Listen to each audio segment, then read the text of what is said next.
Bien, bonsoir à toutes et à tous, ravi de vous voir nombreuses et nombreux. On va donc parler d'empathie et à travers ce concept, ce construit qui est celui de l'empathie, parler du cerveau social qui est envisagé comme un véritable pilote de nos émotions et de notre santé. Je me présente rapidement. Arnaud Carré, je suis maître de conférence au laboratoire interuniversitaire de psychologie Personnalité, Cognition, Changement Social, qui est un laboratoire de psychologie partagé entre l'Université Savoie-Mont-Blanc et l'Université Grenoble-Alpes. Toujours dans cet instant d'introduction, je voudrais très sincèrement remercier tous les acteurs et partenaires des semaines d'information sur la santé mentale dont nous sommes aujourd'hui à la 29e édition. Qui, sous l'égide notamment du CHS de la Savoie, de l'UNAFAM et de la ville de Chambéry, coordonne un grand nombre d'actions sur le territoire chambérien et aussi sur la totalité de la Savoie, et qui sont partenaires de cette conférence dans le cadre d'un thème national qui est celui de la parentalité de l'enfance. Et vous aurez l'occasion de le voir, et on aura l'occasion d'en discuter encore un peu après. Eh bien, la thématique de l'empathie, de la socialisation, est particulièrement cohérente avec cette thématique retenue au niveau national. Merci également donc à l'université, la MGEN, d'avoir relayé la tenue de cet événement. Et puis nous sommes aussi dans le cadre de la semaine du cerveau, et je tiens à remercier la Galerie Eureka et Écosciences Savoie-Mont-Blanc pour avoir relayé la tenue de cet amphi pour tous dans le programme local et national. Alors on va parler d'empathie, mais je vous propose de démarrer par quelque chose qui est plutôt expérientiel. J'espère que vous êtes bien installés. Je vous demande quelques instants d'attention sur ce qui est projeté.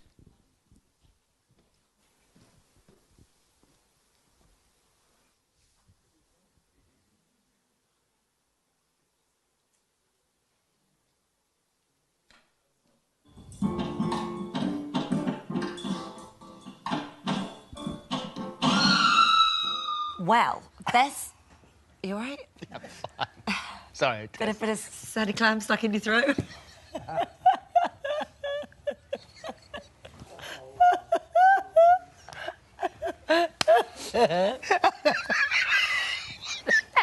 the hell was that?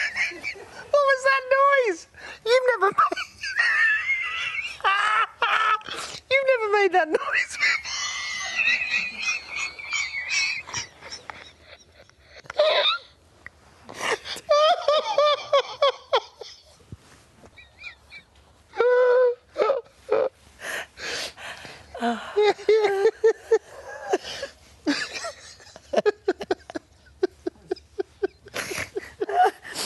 Oh, God.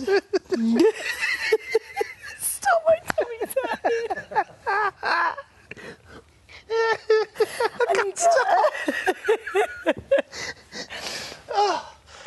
What was that noise? Can I have one, please? What the hell was that? You've never made that noise before. I need to hear it back.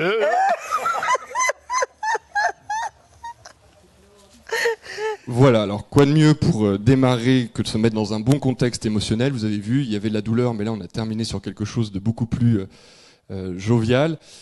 Ce qui vient de se passer, c'est que à travers différentes stimulations, différentes images, et vous l'aurez compris, il y avait de la tristesse avec des visages qui expriment des pleurs chez un enfant et chez une personne adulte, à travers la vision de contexte, de situation qui évoque la douleur, et puis avec un fou rire, on a eu une contagion émotionnelle, et vous étiez nombreux soit à avoir un peu changé de faciès en regardant ces visages tristes, à avoir un peu grimacé, à avoir été un peu crispé en voyant ces risques de se faire mal, ou alors à rire de manière automatique.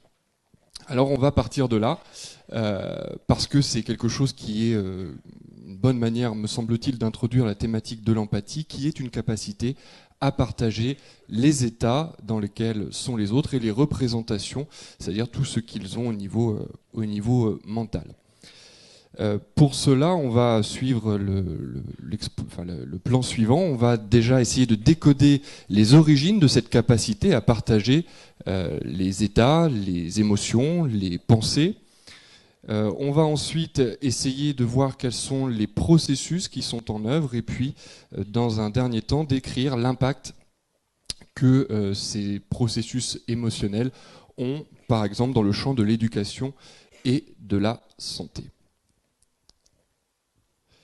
Et cela nous amène donc à parler d'un organe très important, très impliqué, qui est le cerveau, et que l'on va ici aborder comme étant un organe particulièrement impliqué dans le traitement des liens sociaux, dans la génération et le maintien du lien social entre les individus.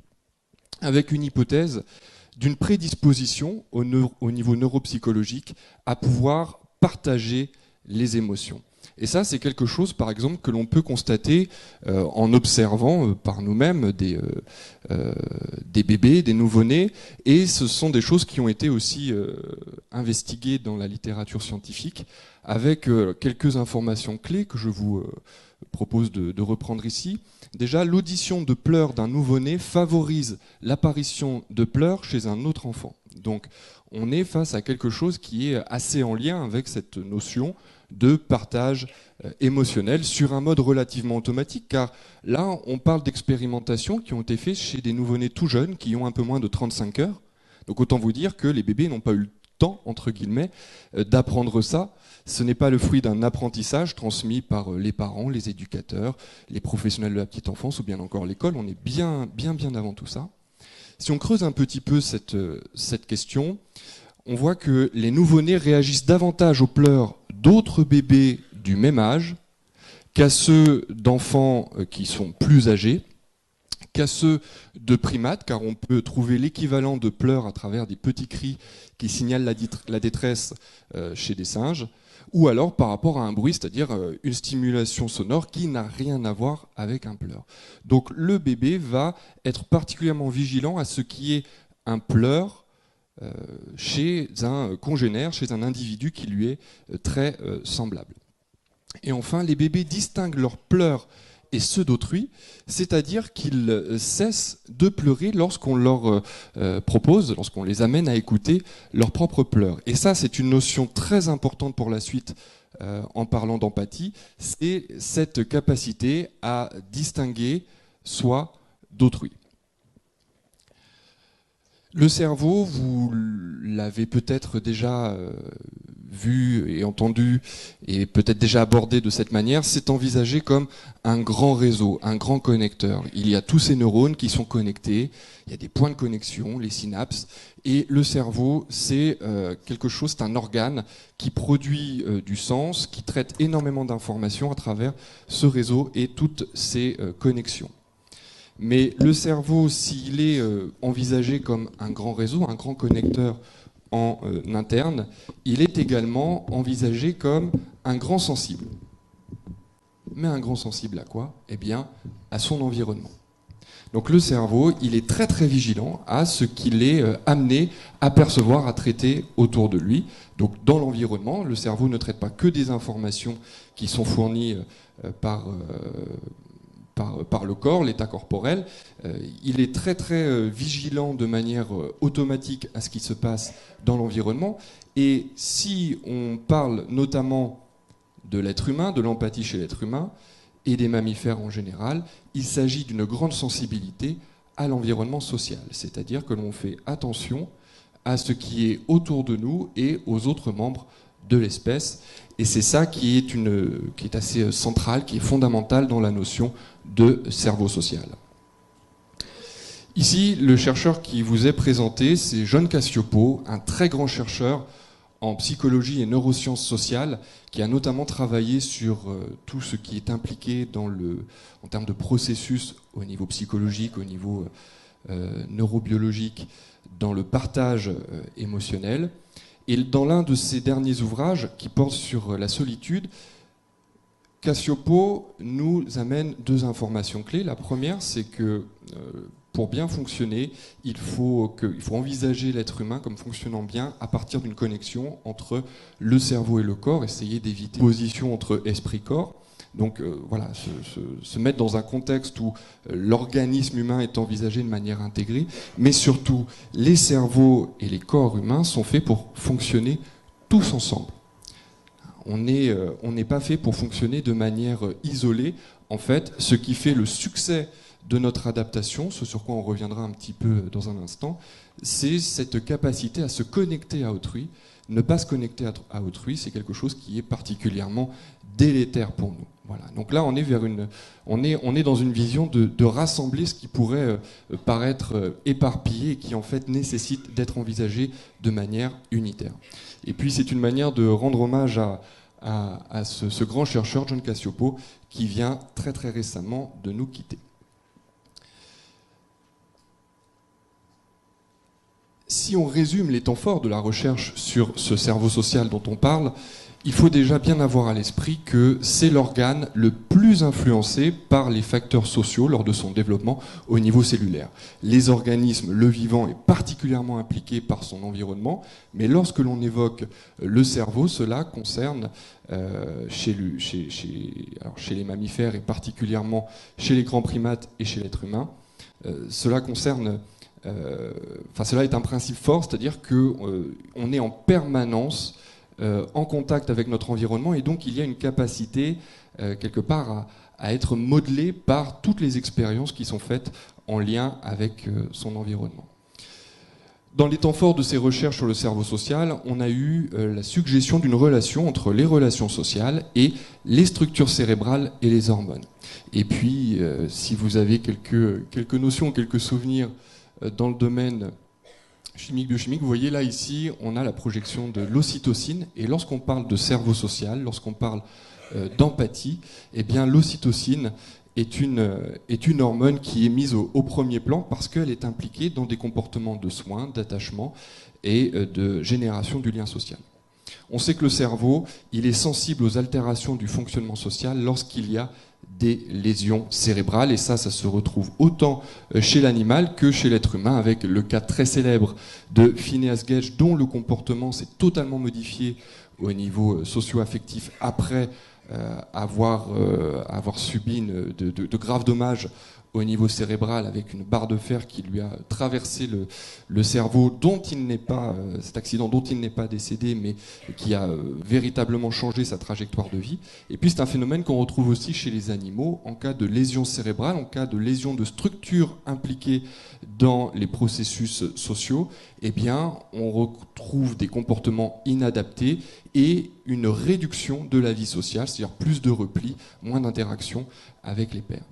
Cela est venu soutenir une modélisation qualifiable d'intelligence sociale, c'est-à-dire se dire qu'il y a des capacités d'adaptation, d'apprentissage, très spécifiquement en lien avec le matériel, les thématiques sociales et affectives, en lien avec ce champ de l'émotion et de l'insertion dans les groupes. Et comme ce que l'on peut envisager avec l'intelligence dite classique, cela repose sur une approche multidéterminée, il y a plusieurs composantes et ça se retrouve autant au niveau sensoriel, moteur qu'affectif et cognitif. Pour vous donner une illustration de ces recherches sur le cerveau social, voilà une étude qui a été faite et qui présente l'effet de l'ocytocine, cette hormone impliquée dans le lien social, sur des comportements de générosité chez l'être humain. C'est-à-dire que lorsqu'on propose une pulvérisation intranasale à des participants qui ne présentent pas de contexte pathologique, qui n'ont pas de maladie, ce sont juste des gens qui viennent participer à une expérience en psychologie, on leur pulvérise l'ocytocine au niveau intranasal, dans le nez, et ensuite on regarde la générosité dont ils font preuve, par exemple, à travers des dons, du partage d'argent. Ce que l'on constate, c'est que sous l'effet de l'ocytocine, les individus partagent plus, sont plus généreux. Si on remplace la personne qui interagit avec l'individu qui a reçu l'injection d'ocytocine, si on remplace cette personne par un ordinateur, les effets ne sont pas retrouvés. Donc ça montre bien que c'est quelque chose qui est très en lien avec la génération du lien social chez les espèces vivantes. Donc on va à présent parler un petit peu plus de ces notions d'adaptation, avec une première donnée clé, c'est qu'on a une illustration que l'on rapporte souvent du cerveau comme étant un cerveau en 3 niveaux. Un premier niveau qui est un cerveau dit reptilien, qui est surtout impliqué dans des fonctions de base, et au niveau affectif ou comportemental, sont des comportements très basiques qui permettent par exemple de survivre.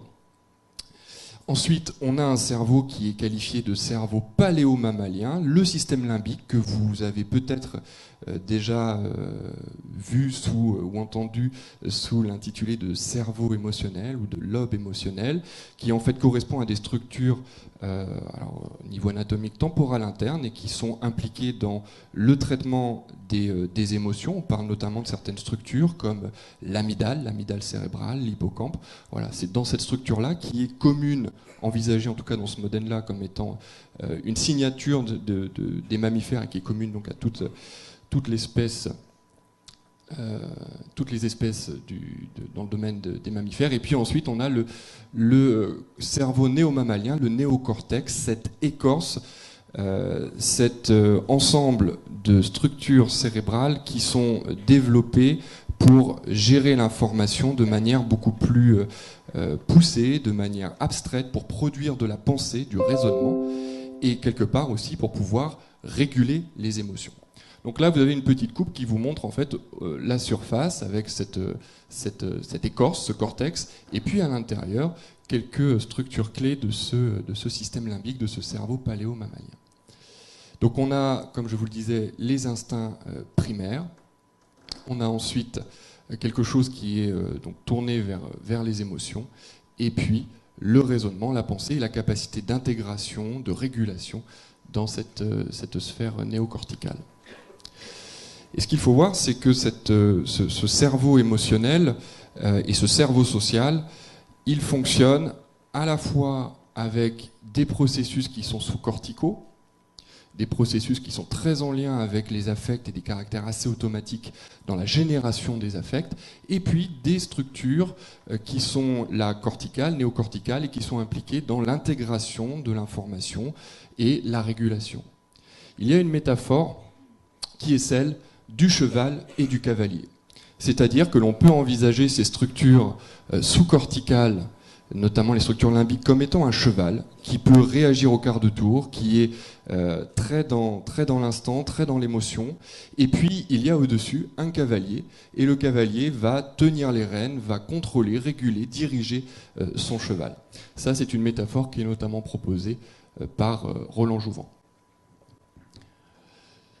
Un des principes du cerveau social comme étant quelque chose qui nous a permis de nous adapter, c'est que dans notre environnement, nous avons des sens qui nous permettent d'être vigilants à de nombreuses informations. Donc vous voyez, ça peut être autant la vue, le toucher, l'audition, l'odorat que le goût, pardon. Et ces différents sens sont coordonnés par une structure qui est le cerveau. Passons ensuite à cette notion du groupe. L'hypothèse issue de ces théories sur le cerveau social, c'est que plus nous sommes proches, plus nous sommes soudés dans un groupe, et plus alors nous avons d'organes sensoriels. Et puisque nous avons un grand nombre d'organes sensoriels, nous avons donc un grand nombre de cerveaux, de matière grise, on pourrait dire, à notre disposition. Et ce grand nombre d'organes sensoriels et de cerveaux, eh bien, va nous permettre d'être davantage vigilants, de survivre, de protéger nos congénères. Et puis, alors, qui dit survie, dit développement pour aller encore plus loin que simplement subvenir à ses besoins de base. Et cela donne un peu raison, ou en tout cas vient créer un certain écho avec le proverbe africain qui dit « Si tu veux aller vite, marche seul, mais si tu veux aller loin, marchons ensemble ». Le cerveau s'est donc développé. On a assisté au fil du temps à une extension du cortex cérébral chez les primates et chez l'être humain. Et ça a permis notamment d'augmenter un fonctionnement en groupe, donc de faire des individus de plus en plus sociaux. Et ça a permis aussi, eh bien, avec un cerveau qui est plus développé, plus important, de gérer plus d'informations d'un point de vue quantitatif. Et donc une traduction de ça qui a été transmise par les chercheurs de ce domaine, c'est que ça permet d'être dans des groupes qui sont de plus grande taille. Être en groupe, être dans des grands groupes nous amène à communiquer, et donc est arrivé ensuite le développement de la communication au niveau non verbal puis verbal. Le geste a progressivement été accompagné ou remplacé par la parole. Et à partir du moment où on est dans le verbal, on est dans le champ du langage, on est dans le champ du raisonnement symbolique, de la résolution de problèmes. Et c'est là qu'on a commencé à avoir des fonctionnements de plus en plus abstraits. L'abstraction, on sait qu'elle a permis un grand nombre de choses dans le cadre du développement. Bon, pour être tout à fait exact, il est aussi rapporté que, puisque ces capacités se sont développées, elles ont aussi permis de renforcer ce développement au niveau cérébral.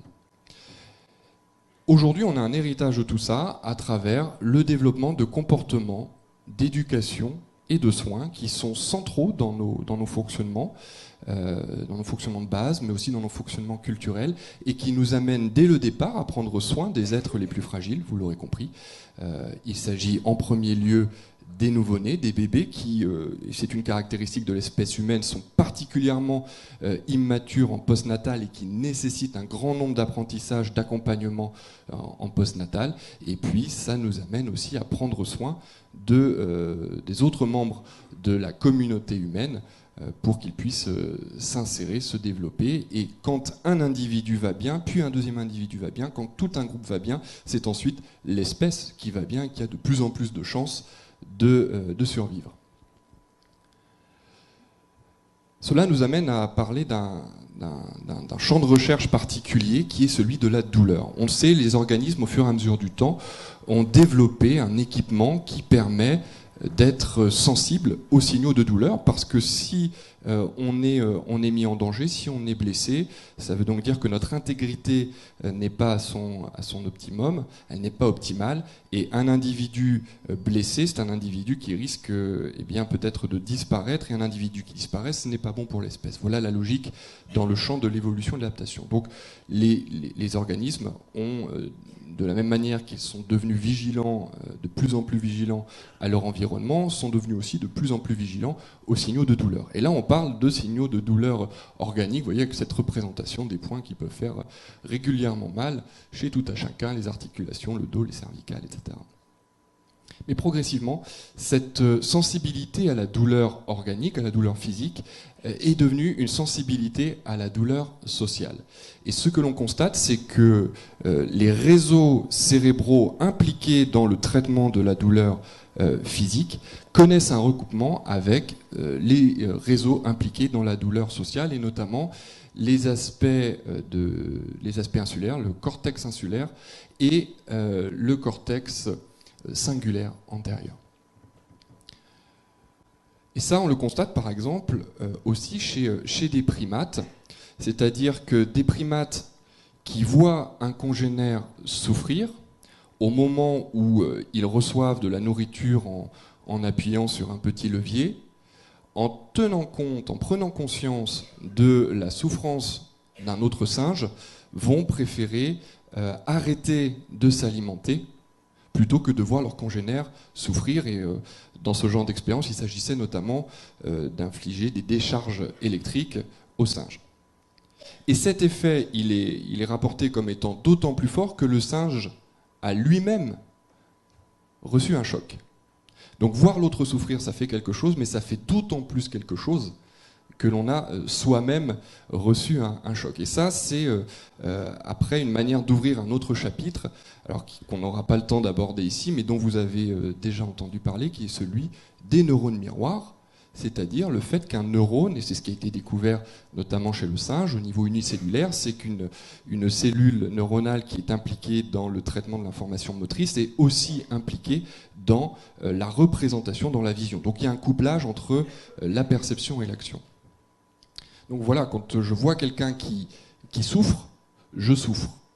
Mais quand je vois quelqu'un qui souffre d'un point de vue social, moral, qui est dans une détresse émotionnelle, eh bien, ça va aussi générer quelque chose chez moi. Et normalement, ça, c'est une base qui permet ensuite de déployer un certain nombre de comportements qui sont des comportements prosociaux, altruistes, qui vont aller vers la sympathie, la compassion, toutes ces formes d'adaptation, toutes ces formes d'action sur la situation qui découlent du processus empathique, qui est donc en lien, vous l'aurez compris, avec la perception et le traitement des signaux de douleur.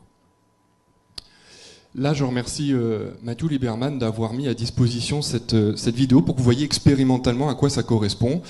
En fait, vous participez à une expérience en psychologie ou en neurosciences et vous incarnez ce petit personnage-là et vous êtes en plein dans une partie de lancer de ballon. Jusque-là, tout va bien et vous voyez qu'il y a deux autres personnages et puis, eh bien, il y a des passes qui s'effectuent entre vous et les autres personnages. Rien de bien compliqué, rien de bien méchant. Sauf que ce qui va se passer à un moment, c'est une petite manipulation expérimentale qui consiste à faire que vous, qui êtes présent ici, vous n'allez plus recevoir la balle. Vous allez être mis en situation d'exclusion, en situation de rejet social. Les autres ne veulent plus jouer avec vous.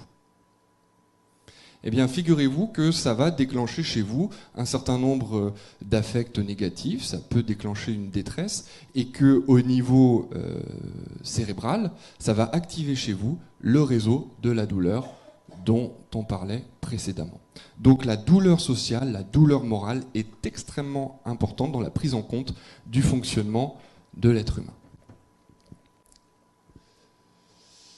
De manière schématique, on se rend compte qu'il y a donc des espèces qui ont une spécialisation cérébrale pour les activités sociales et ce qu'on vient de dire à travers cet exemple de l'activation des réseaux de douleur lorsqu'on est en situation de rejet social, eh bien on voit bien qu'on est caractérisable par une forte intensité de besoins sociaux. Et on le voit, il y a des espèces qui sont assez peu en demande, en besoin de stimuli, d'interaction sociale. Ça ne veut pas dire qu'elles n'ont pas fonctionnement en groupe, mais comprenez ici que ce n'est pas aussi central, voire même, on pourrait dire, aussi vital.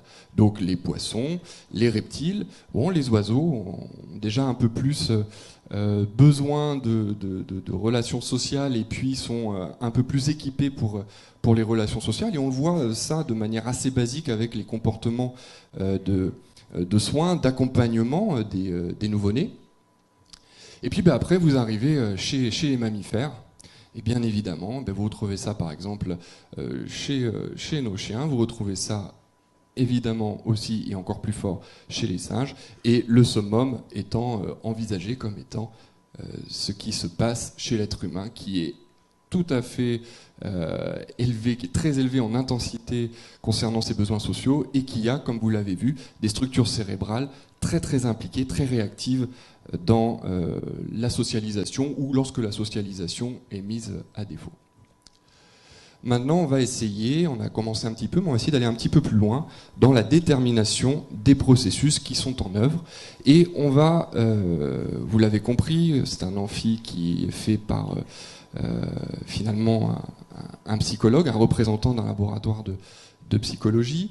Mais on va faire un petit détour par un autre champ des sciences humaines et sociales, à savoir la philosophie, parce qu'on doit quelque chose d'assez fort à la philosophie sur cette conceptualisation de l'empathie. Empathie, on l'a dit, c'est cette capacité à partager les états d'autrui, notamment les états affectifs. Le terme empathie, empathos, signifie dans le ressenti, dans l'affect. Et puis si on va un petit peu plus loin dans sa compréhension, ça signifie dans un mouvement généré par le ressenti. Bon, c'est ce qu'on retrouve dans la notion d'émotion. L'émotion, c'est se mouvoir, c'est la mise en mouvement. Donc on est dans le ressenti provoqué par l'émotion. Eh bien la philosophie s'est intéressée à Leinfühlung, alors j'espère ne pas mal le prononcer, la philosophie notamment de l'esthétique, qui a proposé une réflexion sur l'approche dynamique des affects dans la démarche esthétique et artistique. Pour essayer de vous restituer ça de la manière la plus simple possible, en fait, observer une œuvre d'art, ça fait quelque chose. après, on verra, il y a peut-être des différences entre les individus sur ce que c'est susceptible de générer. Mais observer une œuvre d'art, ça ne laisse pas indifférent. Et notamment dans le champ de l'architecture, on s'est rendu compte que le fait de regarder des morceaux d'architecture, donc vous avez par exemple ici, qui était rapporté dans un texte, des colonnes de temples antiques, avec les colonnes doriques, corinthiennes, etc., etc. Eh bien, en fait, en les regardant, on avait l'impression qu'elles se répondaient, qu'elles étaient en résonance, qu'il y avait un certain écho, et que cet écho venait être ressenti par l'individu. Pourtant, on parle de morceaux de pierre, mais qui génèrent quelque chose dans l'affect, dans le ressenti des individus. Eh bien, c'est ça qui a été mis en avant à travers cette philosophie de l'esthétique, avec deux points de vue. Le premier qui est de s'intéresser à l'art pour l'œuvre d'art et l'objet en lui-même, l'œuvre en elle-même, et puis, autre point de vue, s'intéresser au sujet, à ce qui se passe chez celui ou celle qui perçoit et qui sent, qui ressent l'œuvre d'art.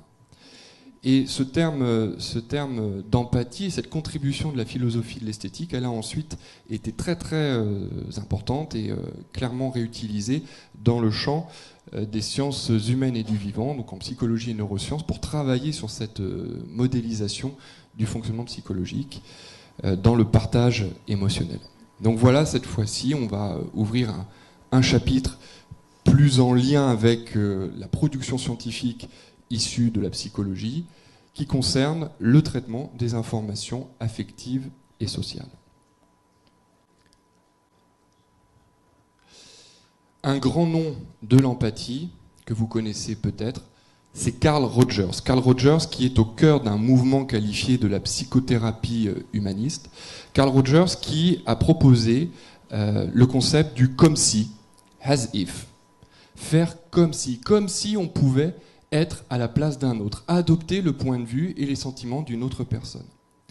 Et puis, dans l'enrichissement des concepts et aussi dans l'acquisition progressive de données à travers des expérimentations, on a pu distinguer des composantes. Et finalement, on est passé à une vision multidimensionnelle de l'empathie. Il n'y a pas juste un élément qui est l'empathie. On ne pourrait pas dire, tiens, il y a un seul trait empathique ou une seule compétence empathique ou une seule aptitude empathique. C'est un ensemble de différents éléments. Et là, ce que propose notamment Davis, c'est une grande dimension qui est une dimension affective. Et ce qui est défini comme la dimension affective, c'est d'emblée la capacité à réagir, à être activé par l'émotion chez autrui.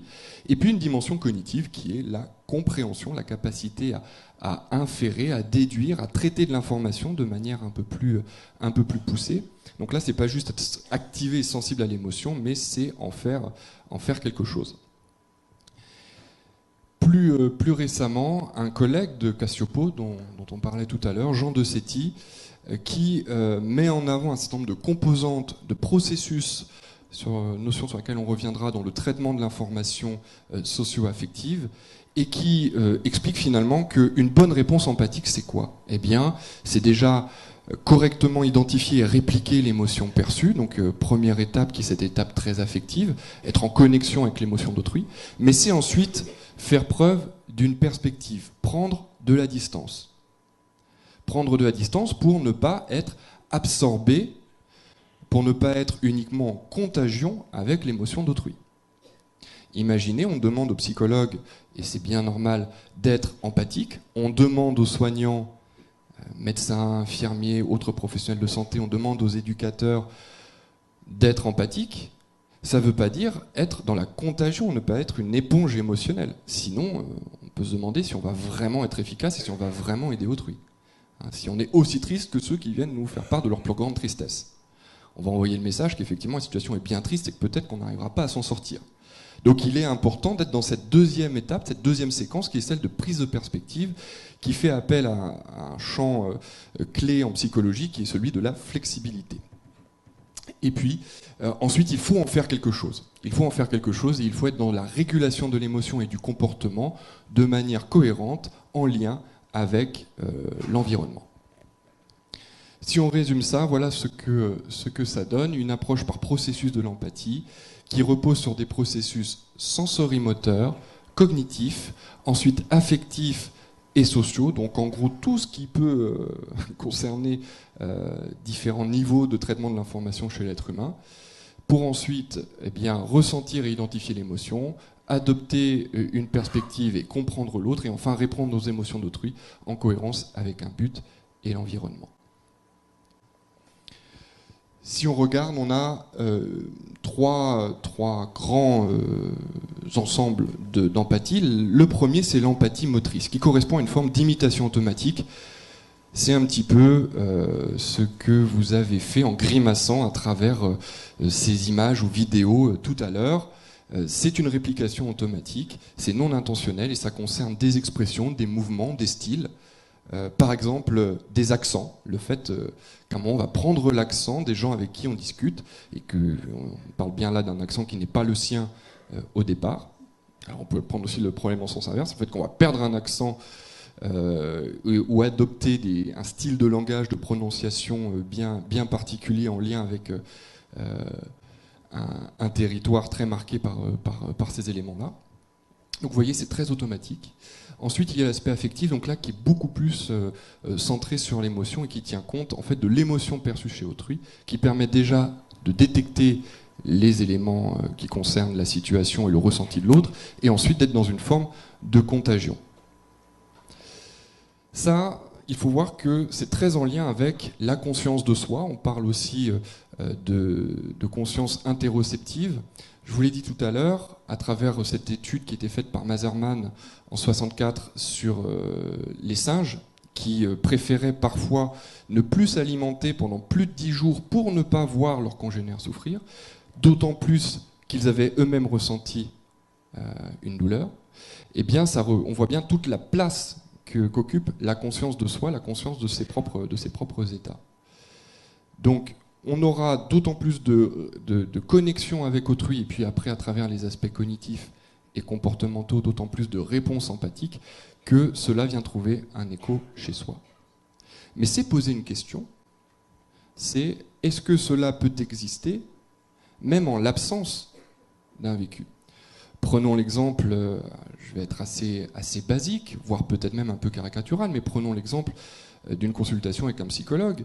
Lorsqu'un patient vous explique toute la souffrance, toute la détresse qu'il ressent à travers un événement traumatique.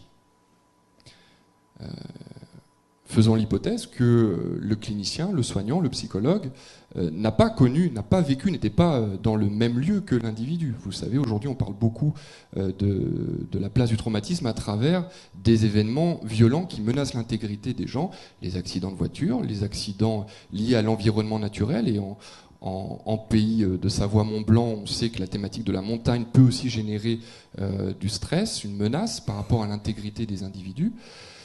Mais on parle aussi de la thématique des attentats.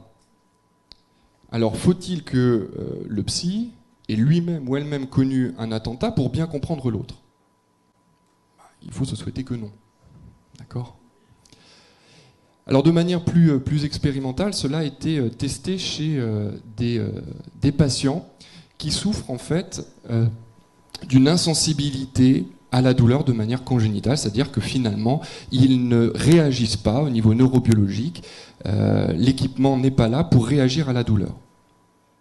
Donc on pourrait faire l'hypothèse que si des individus sont en anesthésie permanente par rapport à la douleur, donc ce sont des individus, vous savez, tout à l'heure avec le marteau qui tape, des individus qui ne vont pas avoir mal et qui vont se taper sur le pouce et peut-être même se faire très mal et s'endommager le pouce. Hein, ce sont des individus qui vont poser la main sur une plaque de cuisson encore chaude, et qui ne vont pas avoir le réflexe généré par les premiers instants de perception de douleur qui consiste à retirer la main. Donc les individus qui n'ont pas de capacité à traiter la douleur, peuvent-ils être empathiques ? Eh bien, une équipe, notamment française, a mis en avant que oui.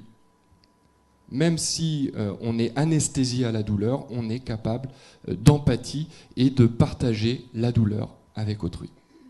Alors ça montre bien qu'il y a à la fois cet aspect expérientiel, mais il y a aussi une capacité à tenir compte des émotions d'autrui, indépendamment quelque part de cette dimension expérientielle et personnelle.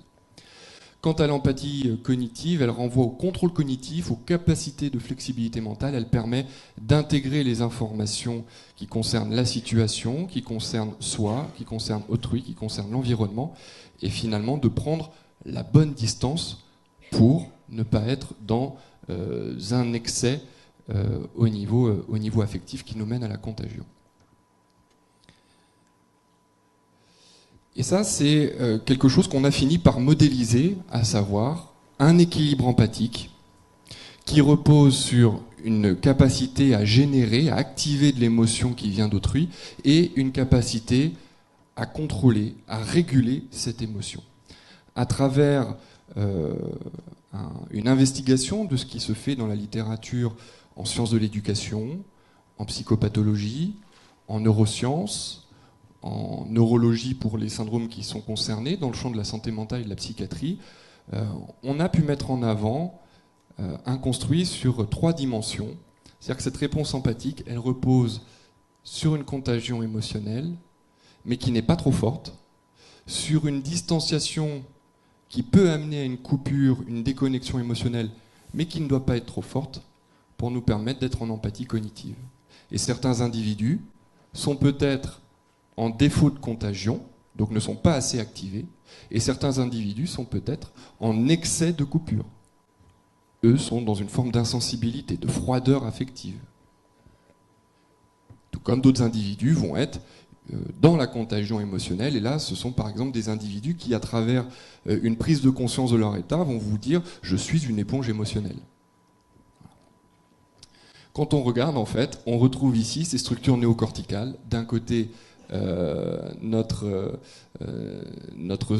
ensemble de structures sous-corticales, le cerveau émotionnel, les structures limbiques, notre cheval, et de l'autre côté, on va trouver notre cavalier, nos processus de régulation et de contrôle. Donc tout, en fait, va tenir à l'équilibre entre ces différents systèmes et à l'harmonie qui va exister entre le cheval et le cavalier. Et cela nous a amené donc à valider des outils, à la fois chez l'adulte et chez l'enfant. Pour faire assez simple, lorsqu'on propose aux participants de remplir un questionnaire, on obtient un score d'empathie qui est multidimensionnel, donc qui ne repose pas sur une seule notion, une seule dimension, mais qui repose sur déjà un score de contagion émotionnelle, donc la réplication automatique de l'émotion d'autrui. Je suis triste lorsqu'un ami est triste. Je suis heureux lorsqu'un ami se réjouit. De l'empathie cognitive, la compréhension et la mentalisation des affects d'autrui. Je sais lorsqu'une situation est triste pour un ami. Donc c'est toute cette phase de réflexion, c'est savoir, c'est raisonner, c'est déduire. Donc c'est quelque chose de beaucoup plus dans la réflexion et l'intégration d'informations. Et puis la déconnexion émotionnelle ou la rupture ou la coupure émotionnelle qui permet là de faire en sorte que l'émotion ne soit pas trop forte. Ce qui renvoie aussi à des structures cérébrales qui sont celles du cerveau social. Donc on a finalement cette modélisation d'un cerveau social qui nous vient de notre évolution, de notre adaptation, vous l'aurez compris, donc qui n'est pas tout récent, mais qui nous caractérise bien, nous, en tant qu'être humain, et qui nous permet d'être vigilants à l'environnement social, donc c'est-à-dire à l'autre. Et puis, on a des compétences, l'empathie, qui là sont la traduction psychologique, finalement, de toutes ces opérations qui sont effectuées par les structures du cerveau impliquées dans le traitement de l'information sociale affective, le fameux cerveau social. Et on s'est posé une question qui est celle d'une séquence développementale. C'est-à-dire qu'on le sait, le cerveau, chez l'enfant, n'est pas le même que celui que l'on retrouve chez l'adulte. Le cerveau a besoin de se développer, il a besoin d'une maturation, il a besoin d'une croissance. Et notamment, on sait que les aspects corticaux, les aspects néocorticaux, donc tous ceux qui sont impliqués dans les fonctions cognitives et les fonctions de haut niveau, ne sont pas opérationnels tout de suite et ont besoin d'un temps pour se développer, pour être opérationnels. Et là, On a donc testé ce modèle-là avec des enfants de 6 à 11 ans qui ont eu un accompagnement, une adaptation de l'évaluation. Et ce qu'on retrouve, c'est que déjà, il n'y a pas d'influence de l'âge pour la contagion émotionnelle. C'est-à-dire la capacité à être directement activée par l'émotion d'autrui, de prendre en compte rapidement sur un mode automatique ce qui est vécu par un autre individu, eh bien ça, c'est pas influencé par l'âge. Par contre, et ça en psychologie, on s'intéresse beaucoup à tout ce qui est commun à l'être humain, mais aussi à ce qui vient faire les particularités, les différences, et notamment dans le champ du genre, on se rend compte que les filles ont des scores plus élevés en contagion émotionnelle que les garçons. Ne dites pas que les garçons sont en froideur affective, ce n'est pas ce que je dis. Et quand on regarde pour les deux autres dimensions, là pour le coup, on retrouve une influence de l'âge, ce qui est plutôt cohérent avec le fait que ces structures-là de l'empathie sont en lien avec des structures plus élaborées, plus cognitives, plus corticales, néocorticales du fameux cerveau social. Là, c'est influencé par l'âge, mais ce n'est pas influencé par le genre. Donc c'est quelque chose qui est en lien avec l'hypothèse de la maturation corticofrontale qui est attendue et nécessaire chez l'enfant. Il faut savoir que les structures les plus fines dans la régulation des émotions et des comportements sont notamment les structures préfrontales orbitales vont se développer jusqu'à très tard.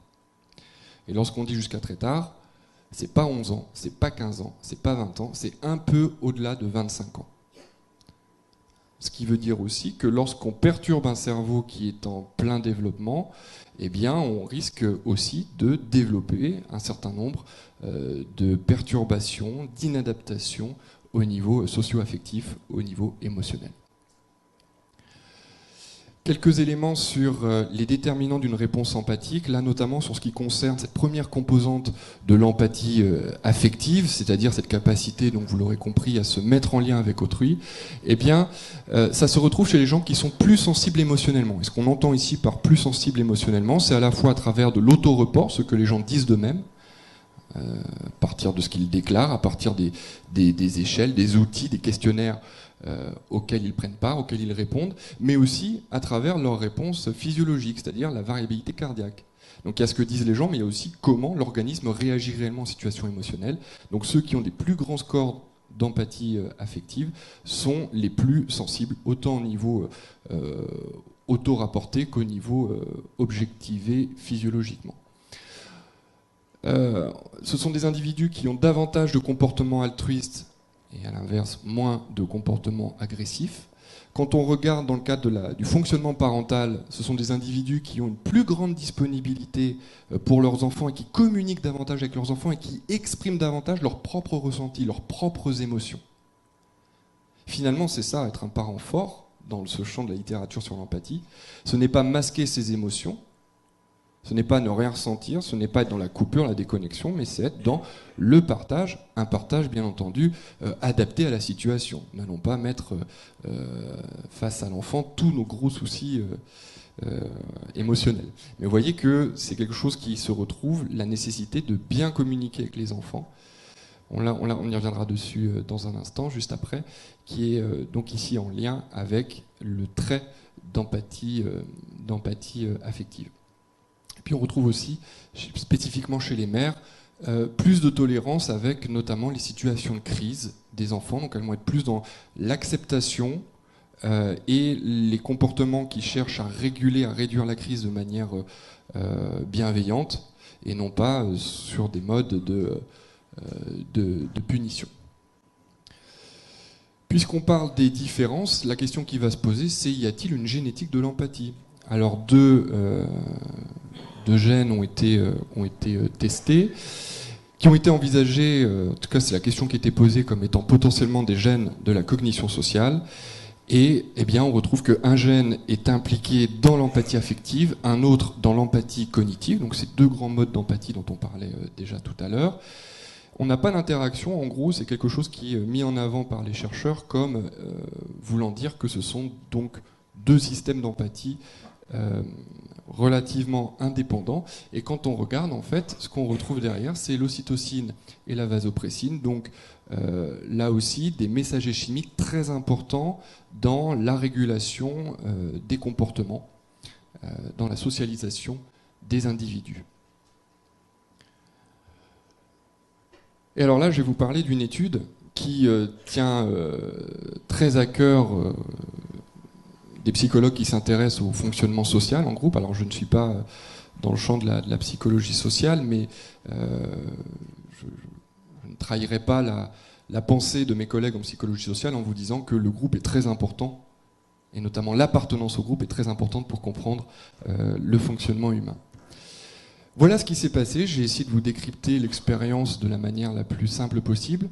Il s'agit de percevoir une situation. Cette situation, en fait, c'est une stimulation douloureuse. Soit on va vous faire mal à vous, on va vous donner un petit choc électrique sur la main, soit on va donner un petit choc électrique à quelqu'un qui est déterminé comme faisant partie du même groupe que vous, soit on va donner un petit choc électrique à quelqu'un qui ne fait pas partie de votre groupe, un adversaire. Et ensuite, on va laisser, dans le cas notamment de la relation groupe, on va laisser le choix aux participants. Enfin, il faut faire un choix parmi 3 propositions. Le premier, c'est partager la douleur, c'est-à-dire prendre une partie de l'intensité du choc qui est donnée à un autre individu. Partage de la douleur. Le deuxième, c'est regarder souffrir. Le troisième, visionner un match de foot.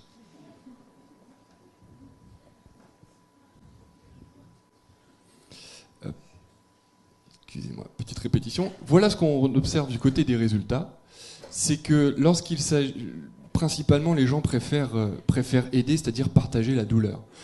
Mais d'autant plus, vous voyez la couleur bleue, d'autant plus lorsqu'il s'agit de son groupe qu'un groupe adverse. En ce qui concerne regarder une vidéo, et bien là, vous voyez, on a une petite inversion, c'est-à-dire que le rouge est plus élevé que le bleu. Et encore plus lorsqu'il s'agit de regarder souffrir, c'est-à-dire que ça nous dérange moins lorsque c'est quelqu'un qui ne fait pas partie de notre groupe de foot, de notre groupe. Et pourquoi je dis ça? Parce que l'expérience était basée sur cette notion-là, en fait. Et ça se retrouve aussi au niveau cérébral. Et donc cette expérience était aussi faite en imagerie par résonance magnétique fonctionnelle, où on a mis en lien la réactivité cérébrale des individus lors de ces stimulations, en lien également avec des mesures, c'est-à-dire des questionnaires auto-rapportés. Et on se rend compte que bien sont impliqués notamment le noyau accumbens, donc une structure cérébrale très impliquée dans la récompense, le renforcement. Et puis là, regardez cette structure. C'est l'insula, le cortex insulaire, structure dont on a parlé tout à l'heure, pour être impliqué dans le réseau de la douleur. Maintenant, dans les quelques instants qui nous restent, on va parler de l'impact de tout cela dans le champ de l'éducation et de la santé, avec cette idée que l'empathie, la compréhension, la bonne appréhension du cerveau social et du traitement de l'information socio-affective, c'est essentiel, et c'est essentiel notamment au niveau développemental. Prenez un enfant, prenez des donneurs de soins, c'est un terme anglo-saxon, caregivers, qui signifie les parents, mais qui peut aussi renvoyer à ceux qui vont aider, accompagner, donc par exemple les éducateurs, les soignants. Des figures d'attachement, autrement dit. À travers ce qu'on a pu évoquer sur le cerveau social, on pourrait résumer ça en disant que l'enfant est prééquipé pour aller chercher du soin, et l'adulte a développé aussi ce qui est nécessaire pour répondre à cette demande. Donc soulager la détresse en faisant abstraction des équipes de foot de l'enfant, vous l'aurez compris. Donc voilà dans quoi on se retrouve, avec un schéma qui est celui de la recherche de soins et de la propension ou pas à donner du soin. Ce qu'on constate, c'est que lorsque c'est positif, lorsque ça fonctionne bien, on a un renforcement des besoins primaires chez l'enfant, et l'enfant va encoder le relationnel comme étant positif, comme étant sécurisant. Lorsque c'est négatif, c'est-à-dire lorsqu'on ne vient pas répondre aux besoins, lorsqu'on ne vient pas soulager une détresse, notamment chez un enfant, eh bien, ça va participer à une intégration d'informations négatives. On va se voir soit comme plutôt balancé négativement, l'environnement comme étant peu sécurisant. Donc, une image négative de la relation aux autres. Et ça peut être particulièrement impliqué dans la dépression. Il y a tout un ensemble d'études américaines, alors du CDC, qui est une agence de santé publique très importante, qui s'est notamment intéressée à l'impact des expériences aversives, menaçantes, donc des expériences qui sont tout à fait inadaptées dans le développement de l'enfant.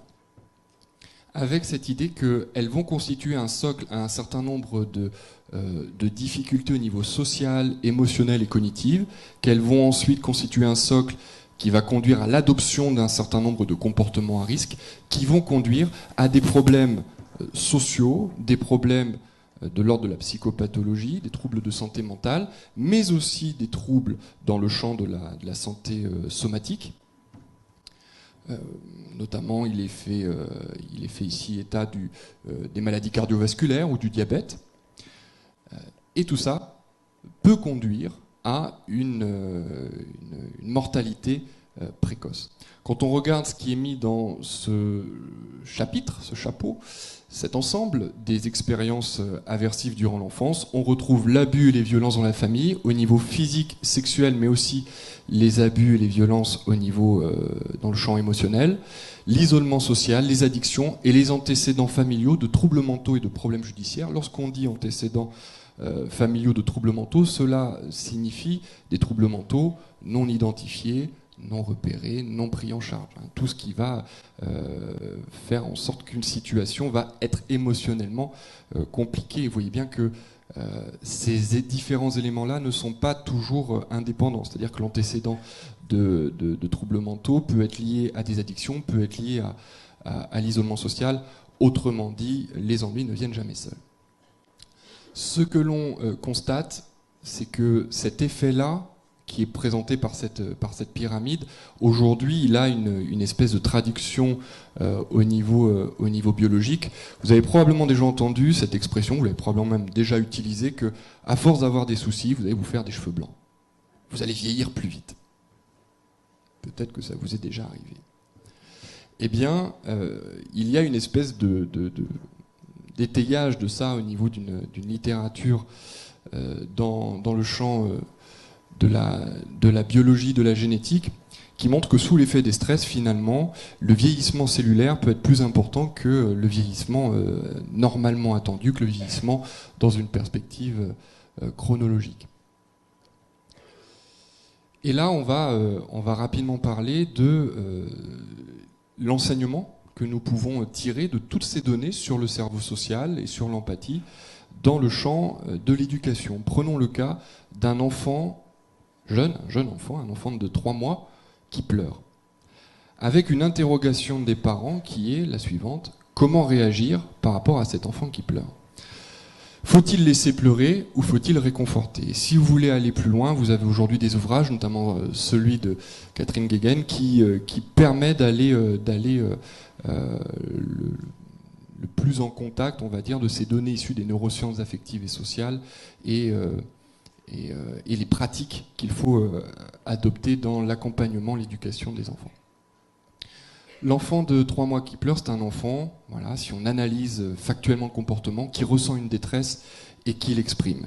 Et cet enfant qui ressent et qui exprime une détresse, il faut bien avoir à l'esprit que par cette immaturité cérébrale, il n'est pas en capacité de réguler, d'éteindre ce signal de détresse qui a été envoyé par son cerveau émotionnel, par les structures limbiques. Parce qu'il y a cette immaturité corticofrontale et cette incapacité à comprendre l'environnement de manière pleine, de manière complète, et à changer le cours des choses.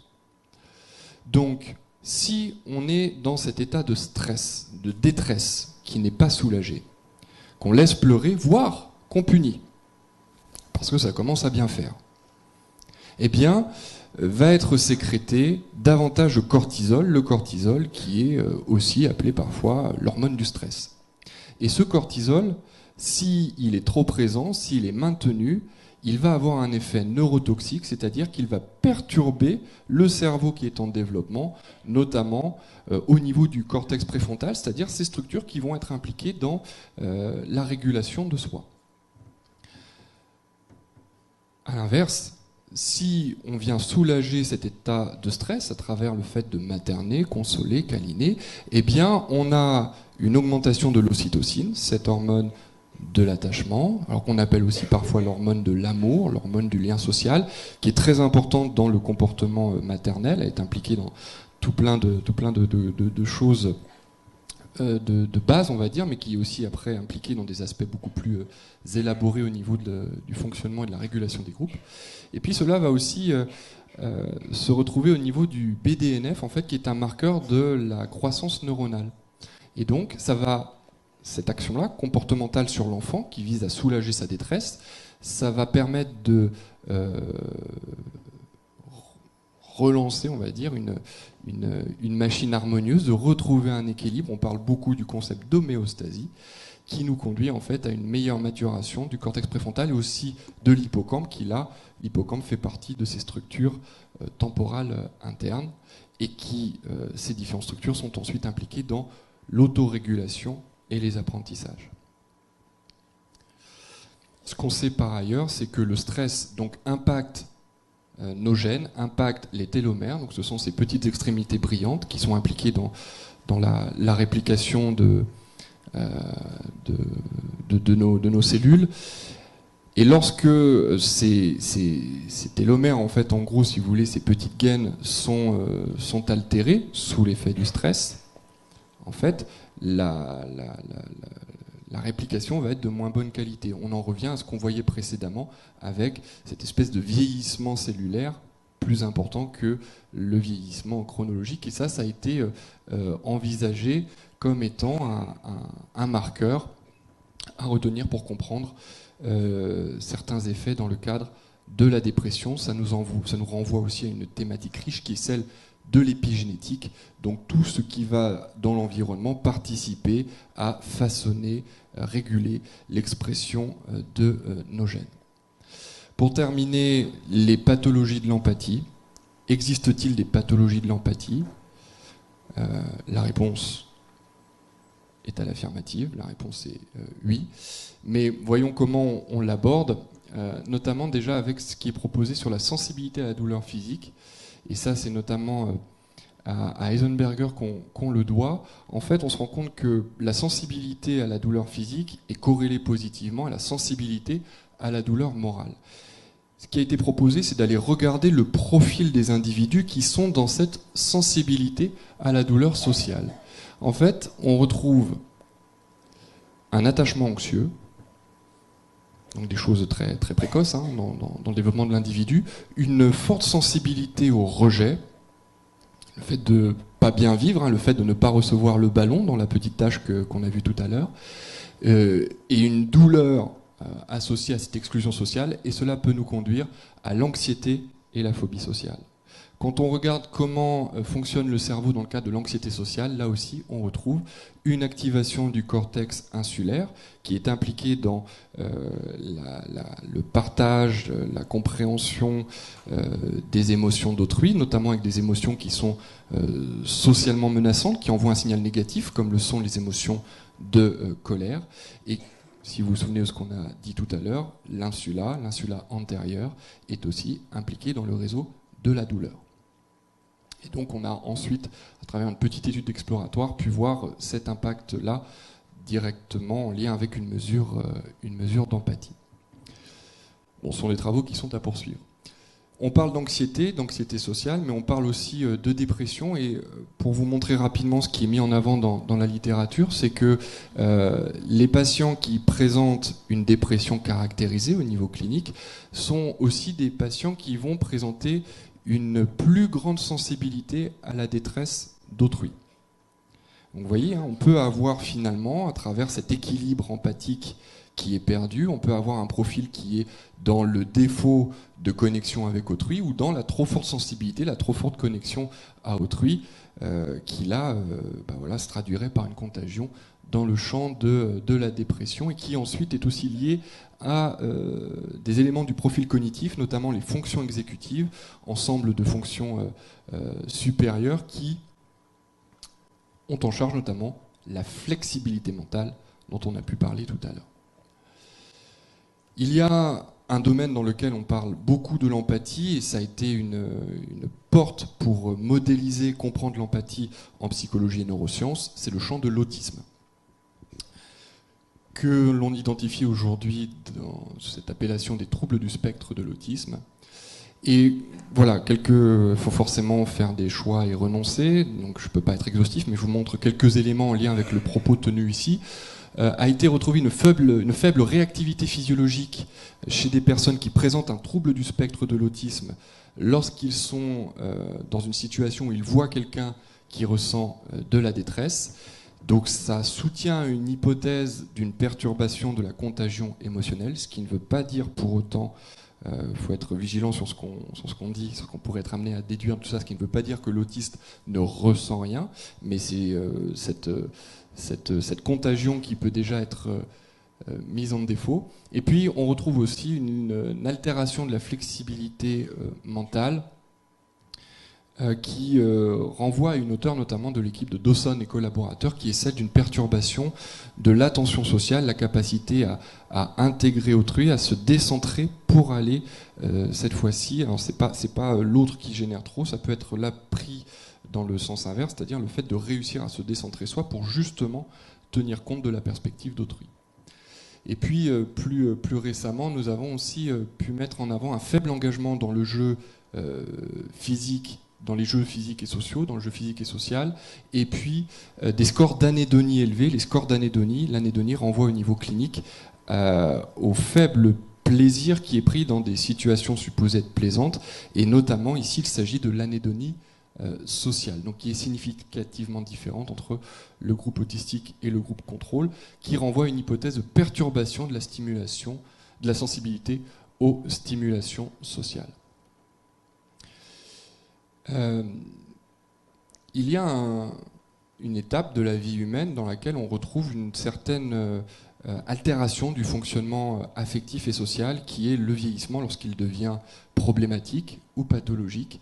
Et dans le champ des troubles neurodégénératifs a été mis également en avant des formes de troubles de la compréhension des états affectifs et des états mentaux d'autrui, et ce qui va notamment nous amener à évoquer l'empathie. Et là, une étude conduite sur des participants de 65 ans qui avaient pour certains un vieillissement typique, c'est-à-dire il n'y a pas de pathologie du vieillissement associée, pour certains une démence de type Alzheimer et pour d'autres une démence frontotemporale. Eh bien, ces participants ont dû répondre à des questions suite au visionnage de vidéos. Et les vidéos qui étaient proposées à regarder, à visionner, c'était des vidéos d'interviews de vraies personnes, pas des acteurs, de vraies personnes qui racontent leurs émotions, qui racontent ce qu'ils vivent, comment ils se sentent au quotidien. Et en fait, on retrouve qu'il n'y a pas de difficultés, mais ces difficultés, elles sont absentes uniquement lorsque la situation est claire. Quand on est dans une ambiguïté, eh bien, les participants vont avoir du mal à correctement détecter les états. Et ça, c'est une hypothèse qui vient soutenir le poids de la dégradation cognitive, même dans des profils aussi différents que la maladie de type Alzheimer et les démences frontotemporales.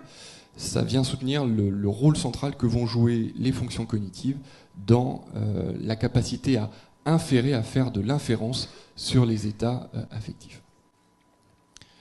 La question qu'on peut se poser, et je vous l'ai d'ailleurs un peu introduit à travers des exemples, c'est la place que tout ça peut occuper dans le champ de la santé. À travers le fait d'être dans une bonne identification de l'émotion d'autrui, le fait d'être dans l'intégration adaptée de l'émotion d'autrui, la reconnaissance de ses propres émotions et la synchronisation des émotions et comportements, on voit que cela peut améliorer l'état des patients et l'état des professionnels de santé, avec une amélioration des états du patient, donc un ressenti émotionnel de meilleure qualité et une appréciation des soins comme étant de meilleure qualité lorsque les professionnels de santé sont dotés ou entraînés à ces compétences empathiques.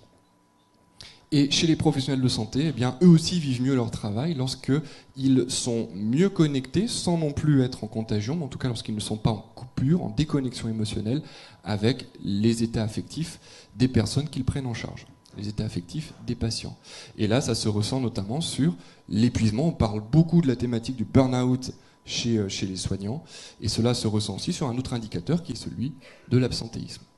Donc de manière générale, on peut dire que tout le monde va mieux et que cela permet aussi une meilleure alliance thérapeutique.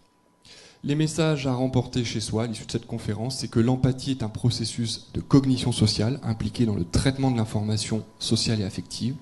Elle a un substrat très intégratif neuro-biopsychosocial impliqué dans les liens sociaux et leur régulation. L'empathie, la bonne réponse empathique correspond à un équilibre entre d'un côté la contagion aux émotions et de l'autre côté la déconnexion émotionnelle. Et l'ajustement empathique est essentiel à l'adaptation et au développement cognitif et affectif des individus. Voilà, je vous remercie beaucoup pour votre attention.